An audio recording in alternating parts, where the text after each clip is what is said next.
Imagine this, Christmas Eve. The whole family gathered around the table. Kids, grandkids, mashed potatoes, cranberry sauce, sparkling wine. And suddenly, my husband raises his glass and says, "I am selling the house. My new girlfriend needs more space for her kids. We're moving in together." The whole family froze in shock. I quietly stood up, handed him an envelope. "If we're making announcements tonight," I said. Inside were divorce papers and proof of his affair. That was only the beginning. You won't believe what he tried to do next, how he tried to take my home, my money, and even my kids. And how I put him back in his place, for everyone in the country to see. Before we dive in, leave a comment with where you're watching from. Don't forget to subscribe, hit the bell, and like the video. Take a deep breath, we're starting now. And by the end, you'll be glad you stayed. I was standing at the stove when he walked in. It was almost noon, and the cranberry sauce was still bubbling on the back burner. The warm smell of roasted turkey with apples, sage, and butter filled the air. It smelled like Christmas. Like childhood, when my mom would cook and that scent carved itself into memory forever. I heard his phone vibrate. 7th time that morning. He glanced at the screen and his face lit up. Not the way it lights up for me. Not at all. "Mark, can you give me a hand?" I asked, struggling with the roasting pan. The turkey was heavy and my hands shook. "Just a minute," he muttered, still typing away on his phone. I lifted it myself, wincing as pain shot through my back. 47 years old, and I felt everyone. And he couldn't even look up for 2 minutes to help with something he'd spent the whole day, really, the whole December, making. But I stayed quiet. It was Christmas, after all. For the family. Our son Michael had taken a late train from Chicago the night before, tired, in his long coat, but still handsome. He works as a consultant, travels a lot, but he made it home. Our daughter Emily flew in that morning with 2 bottles of wine, laughter, stories about grad school, and some new podcasts I'd never listened to. When they sat down at the table and started talking over each other, laughing, I felt it was all worth it. I really had tried. Ironed the napkins myself, baked the pie using Mom's recipe, mashed the potatoes by hand because the blender never makes them right.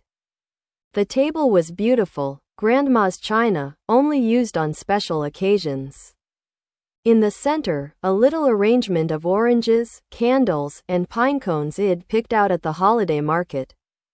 He walked past it all 3 times. And never said a word. "This is amazing, Mom," Michael said, reaching for seconds. "Is this the recipe Grandma used?" "Almost," I smiled. I added some dried cherries. "To Mom," Emily cheered, raising her glass. Rosy-cheeked, laughing, so alive it made my chest ache with tenderness. We clinked glasses. And for that moment, everything felt right.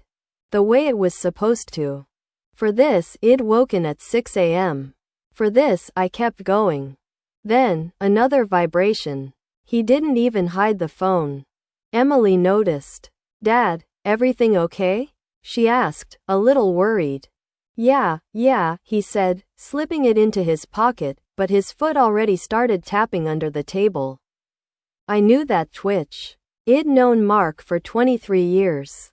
I knew how he coughed when he lied, how he looked away when nervous, how he straightened his back before making a big announcement. And now, he straightened. Stood. Chair screeching on the floor. The table fell silent. "I need to say something," he began, in that business-like tone he used on calls. "Mark, maybe after dinner?" I whispered. Already knowing. Already feeling it.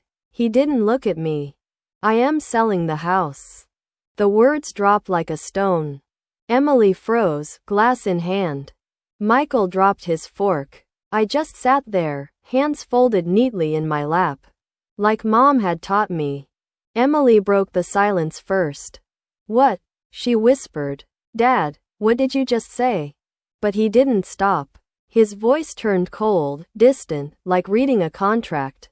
Lisa has 3 kids. Ethan's 8, Noah's 6, little Chloe is 4. They're cramped in her apartment. They need a real home. Space.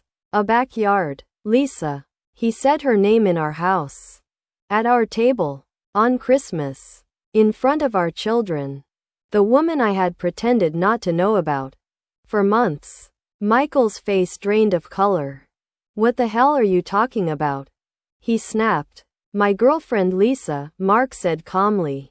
We've been together 8 months. The kids are attached to me. They need stability. This house in the suburbs is perfect. I stared at him.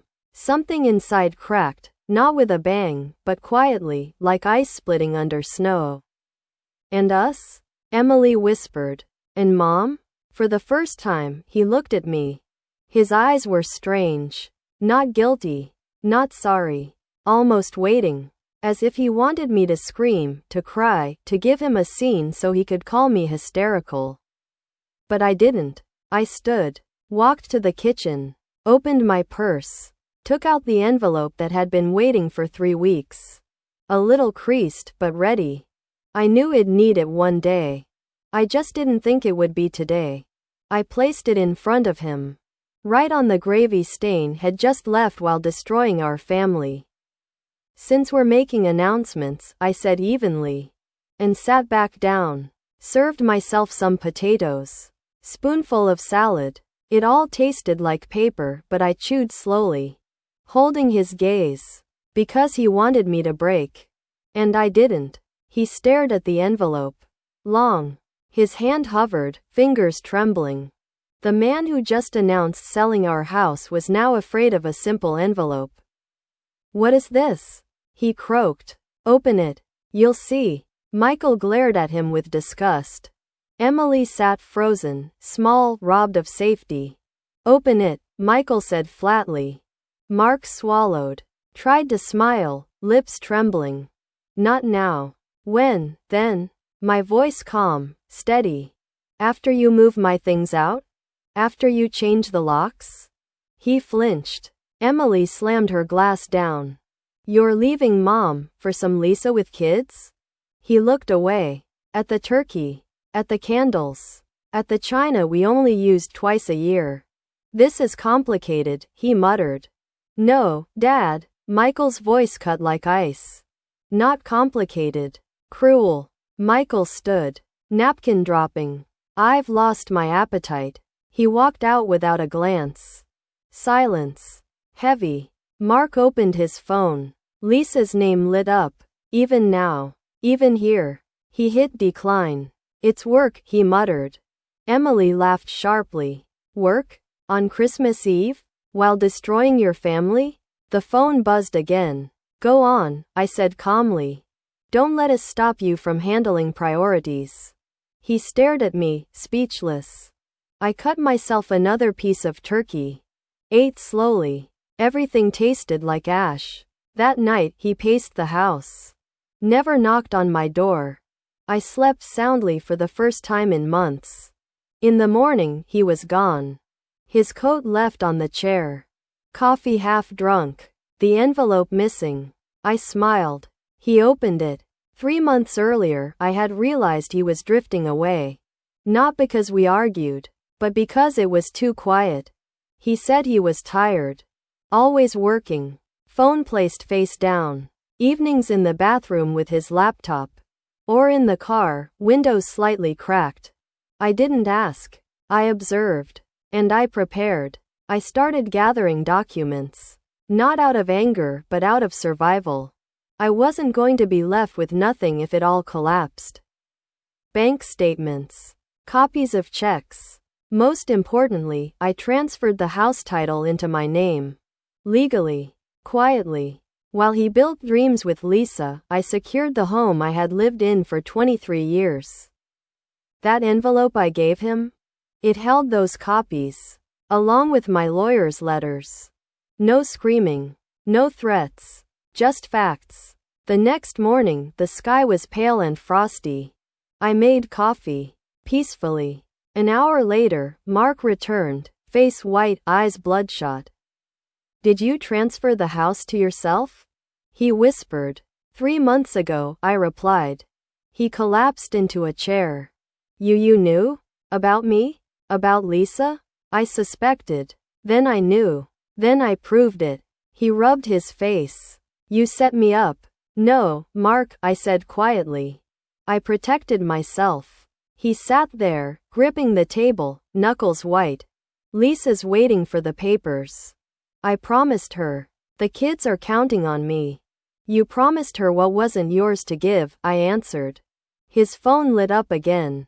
Lisa. Of course. He answered, stepping out to the balcony.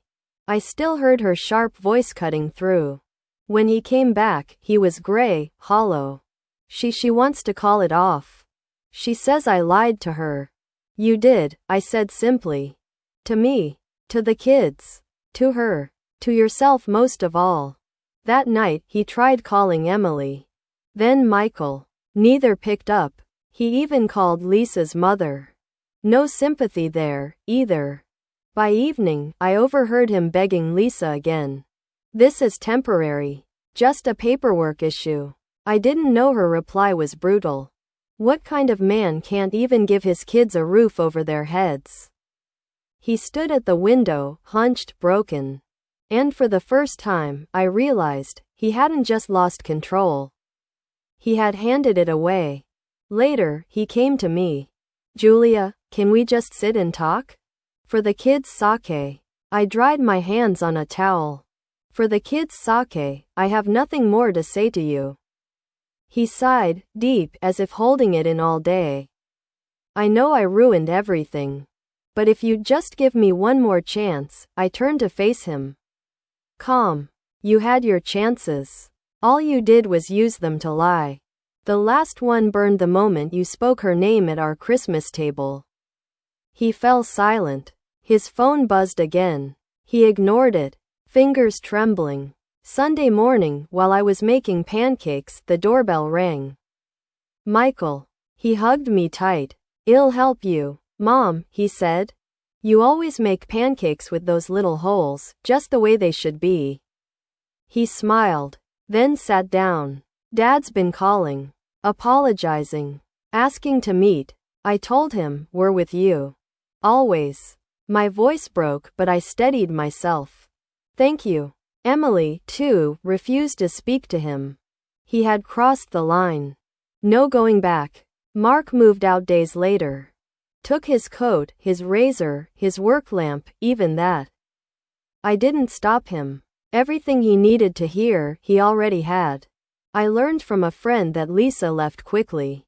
Once she realized the house wasn't his, that everything he promised was built on lies, she packed up, moved out, changed her number, closed her socials. She started fresh, with someone new. Without him. Mark tried calling, writing, showing up at her job. She cut him out politely, firmly. He became no one. Not a husband. Not a father. Not a lover. Just no one. A month later, he was laid off. Company reorganization. In truth, his reputation was crumbling. Colleagues whispered about his shady deals, his personal mess. He became toxic.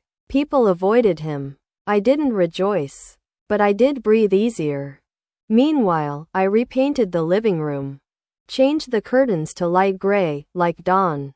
Coffee in the morning. Walk at noon. A TV show in the evening, my choice, not his. One night, Emily said, Mom, it's like you've changed. You're calmer. I just don't wait for someone to ruin my evening anymore, I replied. By fall, Michael invited me to his engagement party. Warm October, golden leaves, a country club straight out of a movie. He warned me, Mom, I had to invite Dad. He's still my father. I know, I said. That's your choice. I can handle it. I wore a simple navy blue dress. The color that feels most like me. Michael held his fiancée's hand, kind, beautiful, with a gentle voice. Emily took photos, laughing. I watched them both and thought, we made it through. Mark arrived late. Alone. Thinner. Older. Dressed too sharply, like he thought new clothes could hide the emptiness. He stood off to the side, unsure where to be. For the first time, not pretending. Just small. Alone. Michael spoke to him. Short, cold, but civil. Emily nodded politely. I stayed quiet, it was their moment, not mine. Eventually, he approached me. Julia. Hi. Mark, I said evenly. You look good, he muttered. I know I messed up. I lost everything. No, Mark, I said softly. You just never truly had it. He nodded. Said nothing more. No one pushed him away. But no one pulled him in. That evening, I sat on the porch with a glass of wine. Wind in the curtains, laughter drifting from inside. My family, here. My peace, within me. My past, behind me. And no one could ever take that away again.